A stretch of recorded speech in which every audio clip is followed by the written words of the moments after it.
Cześć kochani, witam Was serdecznie na moim kanale i zapraszam dzisiaj na sałatkę śledziową z marynowanymi pieczarkami, jajkiem, zielonym groszkiem i kukurydzą, czyli smaczną przekąskę idealną na wszelkiego rodzaju domowe przyjęcia. Zapraszam do oglądania filmu. Składniki. Dobrze odsączone z oleju płaty śledziowe kroimy w dzwonka lub w większą kostkę.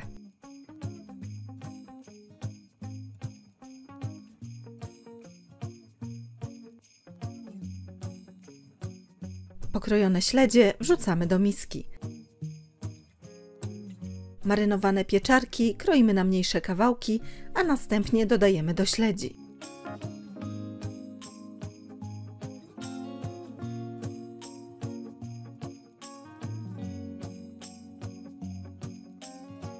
Białą część pora dość drobno osiekamy.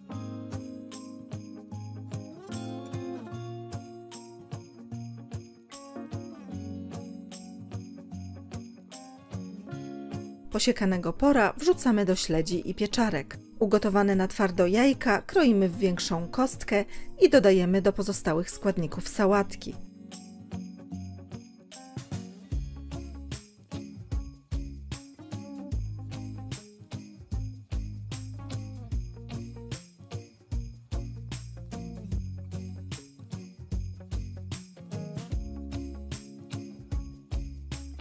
Na końcu do sałatki dodajemy odsączony z zalewy groszek, kukurydzę oraz majonez. Całość doprawiamy do smaku odrobiną soli oraz czarnym pieprzem i dokładnie mieszamy.